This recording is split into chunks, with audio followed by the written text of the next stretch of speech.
नमस्कार, India crime में स्वागत है। मैं हूं विवेक अग्रवाल। आज हम आपको एक ऐसी कहानी सुनाने ले जाएंगे जिसमें कि जो सुन करके आपको बड़ा अचरज होगा। एक पढ़ा लिखा, समझदार और पेशे से इंजीनियर बंदे को इंदौर के दो भाई बहनों ने, सगे भाई बहनों ने मिल करके 2.5 करोड़ से अधिक का चूना लगा दिया, और वो भी शादी का झांसा देकर। मैट्रिमोनी साइट्स से इस तरह के जो स्कैम है वो बहुत हो रहे हैं। तो इस पूरे सिलसिले की जांच जो है इंदौर पुलिस की अपराध शाखा की साइबर ब्रांच कर रही है, और उस साइबर ब्रांच के जो मुखिया हैं एडिशनल डीसीपी राजेश दंडोतिया, हमने उनसे मुलाकात की। न केवल इस केस बल्कि सेक्सटॉर्शन, मैट्रिमोनी साइट्स और अन्य तरह के ये जिस तरह के मोहब्बत के झूठे जाल में फंसाकर लोगों को और स्कैम किए जा रहे हैं, उनके बारे में उनसे विस्तार से हमने समझने की कोशिश की। उन्होंने क्या बताया आप भी सुनिए। सेक्सटॉर्शन जो है आज की तारीख में साइबर स्कैम्स का एक सबसे प्रमुख जो है परेशानी बन चुकी है, बहुत बड़ा समस्या बन चल रहा है वो। तो ये क्या है सेक्सटॉर्शन, कैसे होता है, क्यों होता है, उसके पीछे की साइकोलॉजी क्या है, किस तरह से जो फ्रॉडस्टर्स हैं वो इस सेक्सटॉर्शन का इस्तेमाल करके और पैसे कमा पाते हैं, कुछ इसके बारे में बताइए। I4C का जो डाटा है 2024 में जो टॉप मोस्ट 5 जो साइबर फ्रॉड थे उसमें सेक्सटॉर्शन भी है। इसमें सेक्सटॉर्शन अगर आप देखें ऐसे बहुत अंदर तक जाएं तो लगभग 3-4 तरीके से होता है ये।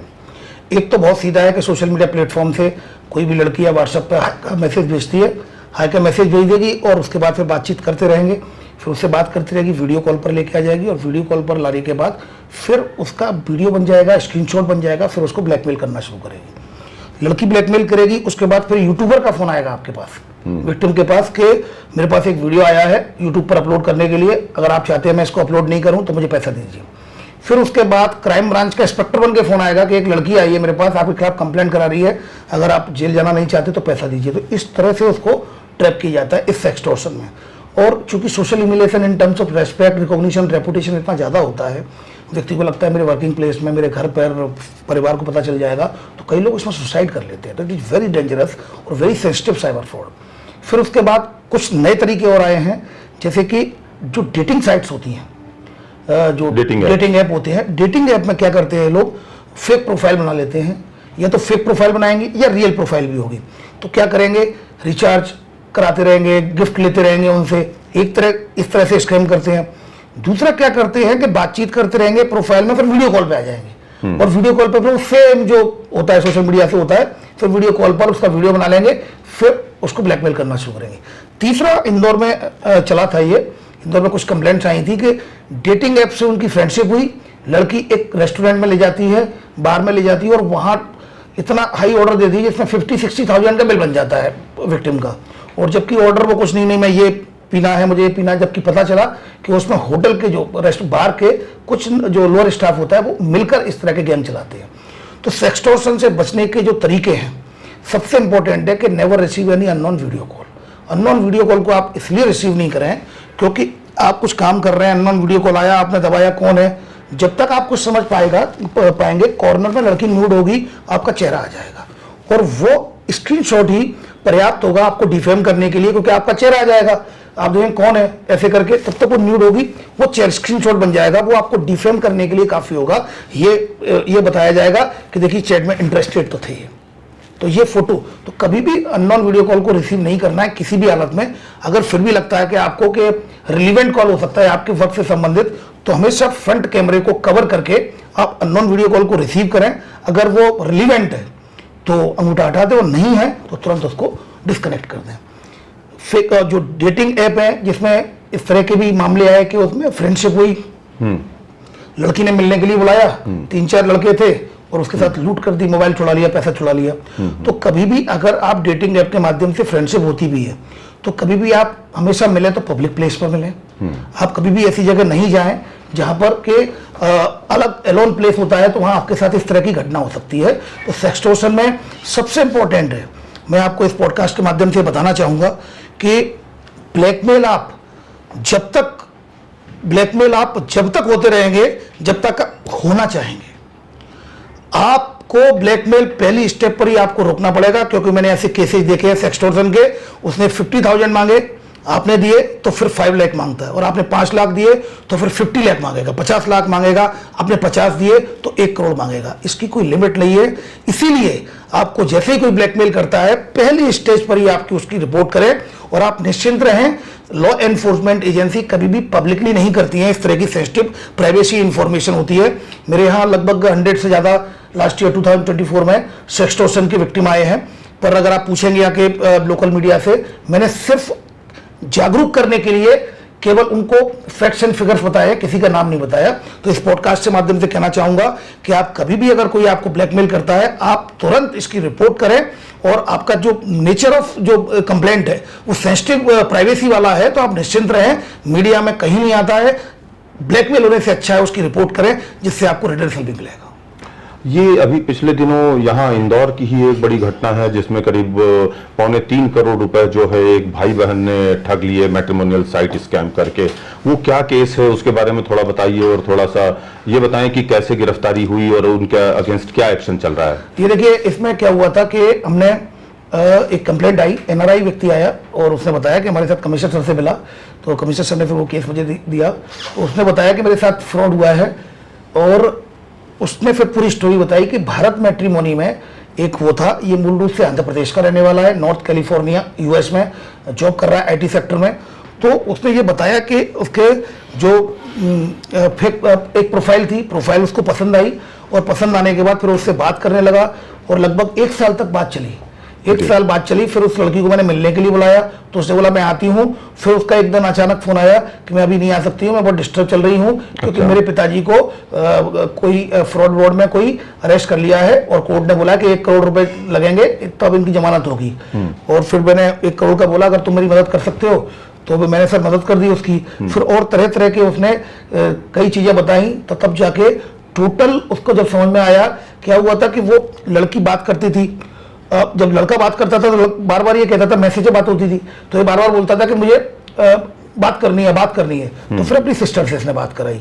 जब 2-4 बार सिस्टर ने बात की, फिर उसके बाद इसने बोला कि मुझे वीडियो कॉल करना है, तो बहुत जिद करता था। तो वीडियो कॉल पर एक बार सिस्टर से बात करा दी, फिर इसको बार बार वीडियो कॉल की बोलता था ये। तो फिर क्या किया उसने, एक ऐप लिया जो वॉइस चेंजर ऐप होता है, लड़के ने, और वॉइस चेंजर ऐप के जरिए इससे लगातार वीडियो कॉल पे बात करता था, लेकिन कैमरा स्विच ऑफ रहता था। इसने कहा ठीक है, वीडियो कॉल पे रहूंगी, तुम्हें देखूंगी मैं, लेकिन तुम मुझे देख पाओ, मैं कैमरा ऑफ रखूंगी, क्योंकि मेरे सब लोग फैमिली वाले रहते हैं, तो मैं नहीं कर पाऊंगी। तो उसने कहा ठीक है। तो लगातार बात करते रहे, इंटीमेट बात भी करते रहे वॉइस ट्रांसलेटर से। एक दिन अचानक क्या, वो कैमरा ऑन हो गया एकदम अचानक। तो इसको लड़का देखा, एकदम इसको लगा कौन है तुम लड़के हो, तो उसने बताया कि नहीं मेरे भैया थे। तब फिर वो उसको थोड़ी शंका हुई, धीमे धीमे करके, और 2 करोड़ 68 लाख रुपए इससे ले चुके थे वो लोग। तब जाके इसको लगा, ये बार बार दिल्ली आया, यहाँ इंदौर आया मिलने के लिए, जब नहीं मिले, बार बार कहीं ना कहीं अभी ये हो गया, जब नहीं मिले, तब इसकी समझ में आ गया मेरे साथ स्कैम हो गया है। तो फिर ये कंप्लेंट करने के लिए आया था। फिर हमने दोनों आरोपियों को अरेस्ट कर लिया है, एक को अहमदाबाद से पकड़ा है, एक को इंदौर से पकड़ा है। दोनों भाई बहन हैं, और चूंकि इनको पैसे की जरूरत थी, उनको कुछ लोन चुकाना था, होम लोन था और ज्वेलरी का लोन था। इसके अलावा इनको कुछ अपने बिजनेस भी फैलाने थे, कुछ काम धंधा स्टार्ट करना था, तो पूरा पैसा इन्होंने उसमें लगा दिया। 2 गाड़ियां भी खरीदी।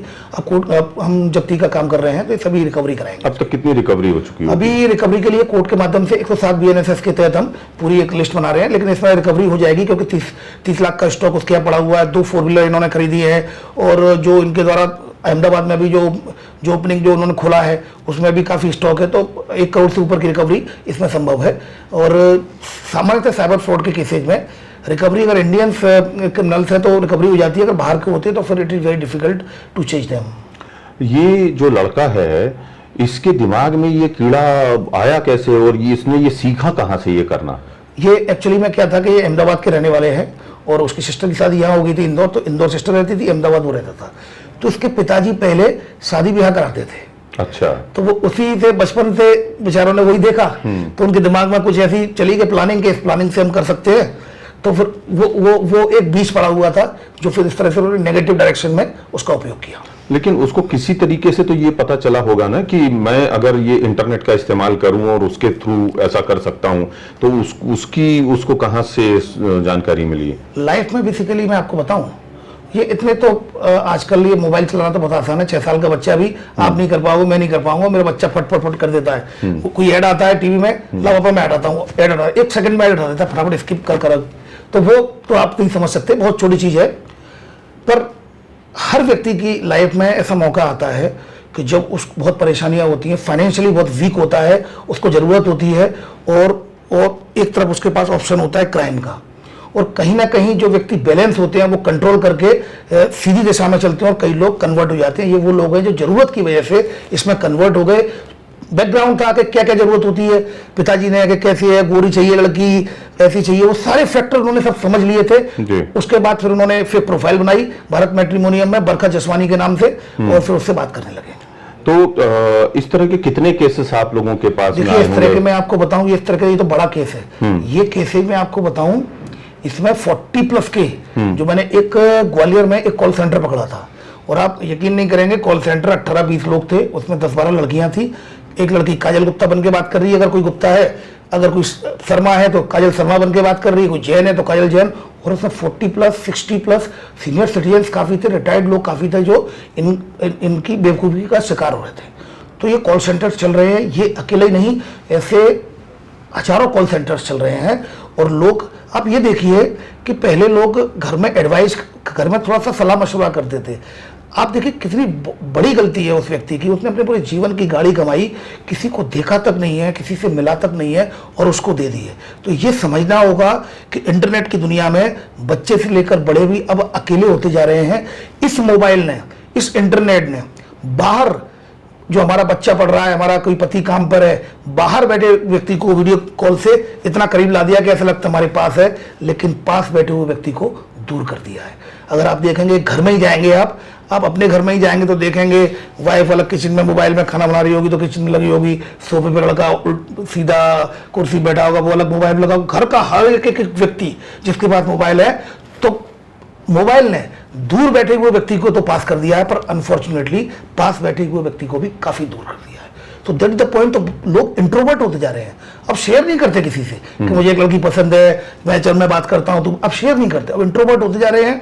इंटरनेट की वजह से टाइम स्पेंड करते हैं सोशल मीडिया में, और इंट्रोवर्ट होने की वजह से जो उनको समझ में आता है कि ये सही है, तो वहीं से उनकी धारणा पे वो काम करना शुरू कर देते हैं विदाउट वेरीफाइंग द फैक्ट। और इसीलिए इतने साइबर फ्रॉड जितने हो रहे हैं ना, इंट्रोवर्ट होते हैं, अकेले ही इन्वेस्टमेंट करते रहते हैं, कभी घर परिवार में डिस्कशन नहीं करेंगे, बच्चे से नहीं करेंगे, जो आईटी सेक्टर में हुआ, क्योंकि किसी से भी डिस्कस नहीं करते, अकेले अकेले करते रहते हैं। It is just because of the impact of social media के सब लोग कहीं ना कहीं इंट्रोवर्ट होते जा रहे हैं। ये बताएं हमारे दर्शकों को कि आखिरकार ये जो मैट्रिमोनी स्कैम है, उससे बचने के लिए वो लोग क्या कर सकते हैं? देखिए, सबसे इंपॉर्टेंट ये है कि पहले इस्तेमाल करें फिर विश्वास करें। वो एक घड़ी डिटर्जेंट का आता था, आप किसी से मिले नहीं हो, आप कैसे विश्वास कर लो कि ये व्यक्ति वही है? Zero trust policy on social media platform, it is very clear. Her unknown, अज्ञात और अनजान व्यक्ति पर भरोसा बिल्कुल भी नहीं करें, किसी भी अनजान और अज्ञात पर। ये फंडामेंटल रूल है। आप देखिए, आप पहले भी तो लोग देखते थे, अगर ये पहले भी जब शादियां होती तब तो लोग जाते तो थे घर में, भले ही लड़के को लेके नहीं जाए। पुरानी परंपरा भी देखो तो घर वाले जाते थे, उसके घर रिश्ता पक्का करके आते थे। कहीं ना कहीं ऑफलाइन चीजें, आप शादी जीवन का इतना बड़ा डिसीजन ले रहे हैं, forget about that fraud, but ये सोचिए जीवन का इतना बड़ा डिसीजन ले रहे हैं, आप शादी करने हुए लड़के से बात कर रहे हैं वॉइस ट्रांसलेटर के जरिए, तो आपको ये समझ में नहीं आ रहा 2 साल से लगातार आप बात कर रहे हैं। तो कहीं ना कहीं लोग, इतना फास्ट लाइफ हो गई है कि चीजों को तुरंत करना चाहते हैं विदाउट वेरीफाइंग द फैक्ट। तो वेरिफिकेशन इंपॉर्टेंट है। हर अज्ञात और अनजान को संदेह की दृष्टि से अगर देखेंगे तो मुझे पूरा विश्वास है कि इन घटनाओं में कमी आएगी।